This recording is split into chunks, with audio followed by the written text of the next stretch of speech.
আসসালামু আলাইকুম সবাইকে। কি অবস্থা তোমাদের? আশা করি তোমরা সবাই ভালো আছো। আলহামদুলিল্লাহ আমি ভালো আছি। তো আজকে তোমাদের এসএসসি অর্থাৎ ক্লাস 9-10 এর 3.1 অনুশীলনীর 5 নম্বর অঙ্ক করাচ্ছি। তোমরা অবশ্যই যারা ক্লাস অথবা প্রাইভেটে তোমাদের বোঝো নাই তারা এখানে অবশ্যই বোঝার ট্রাই করবা। আচ্ছা, প্রশ্নে আমাদের কি বলছে, x - 1/x = 4 হলে প্রমাণ করো যে x পাওয়ার 4 প্লাস 1/x পাওয়ার 4 = 322। অর্থাৎ এটা আমাদের কি লেফট হ্যান্ড সাইড দেওয়া আছে। এটা আমাদের অ্যান্সারটা কি, অ্যান্সারটা হবে রাইট হ্যান্ড সাইড। অর্থাৎ লেফট হ্যান্ড সাইড করে আমাদের রাইট হ্যান্ড সাইড এই অ্যান্সারটা আমাদের কি করতে হবে, নিয়ে আসতে হবে। আচ্ছা যাই হোক, এই অঙ্কগুলো করার আগে আমাদেরকে একটা সূত্র সম্বন্ধে জানতে হবে। সূত্রটা হচ্ছে a square plus b square. a square plus b স্কয়ারে কিন্তু দুইটা সূত্র আছে। একটা হচ্ছে a plus b whole square minus 2ab। আরেকটা সূত্র কি, আরেকটা সূত্র হচ্ছে a minus b whole square plus 2ab। একটাই সূত্র, একটারই দুইটা সূত্র আছে আর কি। এ স্কয়ার প্লাস বি স্কয়ারের দুইটা সূত্র। ঠিক আছে, কোনটা সূত্র কোন সময় ইউজ করব তোমাদের আমি অঙ্কটা করাই, তাইলে তোমরা ভালো মতো বুঝতে পারবা। আচ্ছা যাই হোক, তাহলে এখন আমরা সলভ করার স্টার্ট করি। যাই হোক, দেওয়া আছে আমাদের কি দেওয়া আছে, x - 1/x = 4। তাহলে যেহেতু আমাদের লেফট হ্যান্ড সাইড প্রমাণ করতে বললে দেখাও, যদি থাকে যে প্রমাণ করা যে দেখাও যে, তাহলে আমাদের কি করতে হবে, লেফট হ্যান্ড সাইড আর রাইট হ্যান্ড সাইড ধরে আমাদের অ্যান্সার করতে হবে। তাহলে এখানে কি করব, লেফট হ্যান্ড সাইড অবশ্যই লিখব, লেফট হ্যান্ড সাইড x পাওয়ার 4 প্লাস 1/x পাওয়ার 4। এখন একটা জিনিস খেয়াল করো তো, এখানে আমি x পাওয়ার 4 কে আমি ভাঙাইতে পারি না, x স্কয়ার হোল স্কয়ার করতে পারি না। a স্কয়ার মানে 2 আর 2, a স্কয়ার স্কয়ার গুণ করলে পাওয়ার 4 হয়। সেম ভাবে এটাকে আমি করতে পারি না, 1/x হোল স্কয়ার আমি করতে পারি না। অবশ্যই করতে পারি। কেন? কারণ এটার সাথে স্কয়ারটা 1 এর উপরে আছে, এই স্কয়ারটা এটার উপরে আছে। 1 এর উপরে স্কয়ার করলে 1 ই হয়, আর x স্কয়ারের উপরে স্কয়ার করলে পাওয়ার 4 হয়। আশা করি তোমরা বুঝতে পারছো।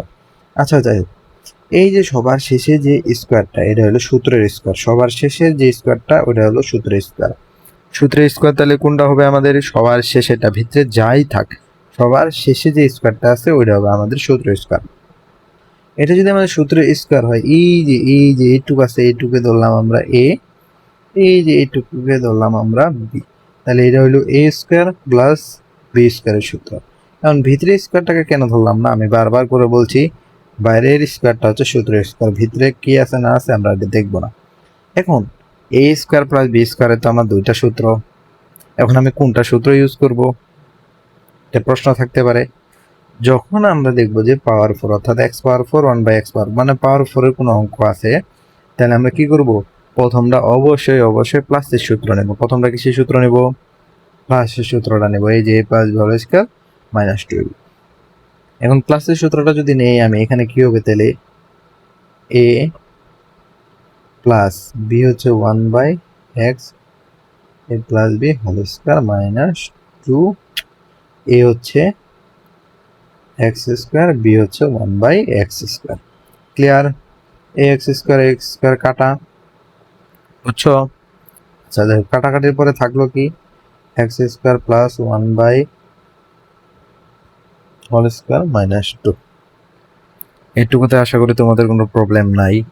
আচ্ছা যাই হোক, এখন দেখো তো, এই যে স্কয়ারটা আছে এটা হলো আমাদের সূত্রের স্কয়ার। আমি বারবার করে বলছি কিন্তু, যেটা বাইরের স্কয়ার থাকবে, অর্থাৎ এই জায়গায় দেখো এটা বাইরের স্কয়ার ছিল, এটাকে আমি সূত্রের স্কয়ার ধরছিলাম। সেম ভাবে এই দুইটার মধ্যে তাহলে কোনটা সূত্রের স্কয়ার হবে, এই দুইটার মধ্যে কোনটা সূত্রের স্কয়ার, যেটা বাইরের একটা স্কয়ার আছে, তার মানে এইটাই হবে আমাদের সূত্রের স্কয়ার।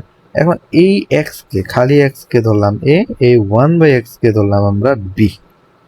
ক্লিয়ার? যেমন এখানে 1/x স্কয়ার কে ধরছিলাম b, এটাকে ধরছিলাম a। সেম ভাবে এটাকে ধরবো a, 1/x কে ধরবো আমরা b। তাহলে এখানেও আবার a স্কয়ার প্লাস b স্কয়ারের সূত্র, তাই না? এখানেও আবার কিসের সূত্র, a স্কয়ার, এটাকে যদি a ধরো এটা স্কয়ার, a স্কয়ার প্লাস এটাকে যদি b ধরো b square, a square plus b স্কয়ারের সূত্র। এখন আমরা কোনটা সূত্র ইউজ করব, এখন হচ্ছে আমার মান দেওয়া আছে কিসের, মান দেওয়া আছে আমার মাইনাসের, তাহলে অবশ্যই আমাদের কি করতে হবে, মাইনাসের সূত্রটা ইউজ করতে হবে। প্রথমে প্লাসেরটা, তারপরেরটা আমরা কি করব, তারপরেরটা দেখবো আমার মান দেওয়া কিসের, মাইনাসের মান, তাহলে মাইনাসের সূত্র ইউজ করবো। যদি প্লাসের মান দেওয়া থাকতো তাহলে অবশ্যই আমরা এই জায়গায় প্লাসের সূত্রটা আমি ইউজ করতাম। আমি ক্লিয়ার বুঝাইতে পারছি আমি? প্রথমটা প্লাস, সবসময় প্রথমটা কি হবে? প্লাস হবে। তারপরটা কি করব? 2 নম্বরে যখন আমি সেম সূত্রটা ইউজ করব তখন আমি দেখব আমার মান কিসের দেওয়া, আমার প্লাসের দেওয়া, তার মানে প্লাসের সূত্র খাটাবো। যদি মাইনাস দেওয়া তার মানে আমার মাইনাসের সূত্র এই জায়গায় খাটাবো। যেহেতু আমার মাইনাসের মান দেওয়া, যেহেতু আমি মাইনাসের সূত্র খাটাবো, তাহলে এ স্কোয়ার মানে বি স্কোয়ারের সূত্র হচ্ছে এ ধরছিলাম খালি এক্স কে, মাইনাস বি হচ্ছে 1/, A minus B whole square plus 2, A হচ্ছে এক্স, বি হচ্ছে এইটা এক্স স্কোয়ার। এইটুকুর সূত্র, এই যে এইটুকুর সূত্র আমরা এটা পুরোটা পেলাম। এই হোল স্কোয়ারটা কিন্তু এখনো আছেই। তাহলে আমি কি করব? দ্বিতীয় বন্ধনী দিয়ে এই হোল স্কোয়ারটাকে বসিয়ে দেব। -2 আছে, -2 রেখে দিলাম। এখন এইটুকুর মান আমার দেওয়া আছে 4, তাহলে আমি এই জায়গায় আমার এইটুকুর জায়গায় 4 বসিয়ে দিলাম। 4 স্কোয়ার প্লাস 2 আছে, +2 দিয়ে দিলাম। এই হোল স্কোয়ার আছে, হোল স্কোয়ার দিয়ে দিলাম।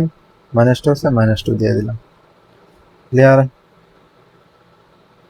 এখন দেখো, তাহলে 16 প্লাস 2 হোল স্কোয়ার -2, 16 2 হবে 18 হোল স্কোয়ার -2, তাহলে 18 স্কোয়ার করলে হবে 324 -2, আর এখানে হবে 322। দেখো আমাদের 322 কিন্তু অ্যান্সার নিয়ে আসতে বলছিলাম। বুঝতে পারছো? আমাদের এই লেফট হ্যান্ড সাইড করে আমাদের রাইট হ্যান্ড সাইড কি নিয়ে আসতে বলছিল? 322। অলরেডি কিন্তু আমাদের 322 আমরা পেয়ে গেছি। এটা হলো আমাদের কাঙ্ক্ষিত অ্যান্সার। তাহলে কি লিখবো? সমান সমান রাইট হ্যান্ড সাইড। যেহেতু প্রমাণ করতে বলছে এই জন্য আমাদের কি লিখতে হবে? প্রুভ। যদি দেখাও যে বলতো তাহলে আমি কি লিখতাম? শুড লিখতাম, বা দেখানো হলো লিখতাম, বা তুমি এখানে বাংলায় লিখতে পারো যে প্রমাণিত। আমি ইংলিশ থেকে লিখছি। আশা করি তোমরা বুঝতে পারছো।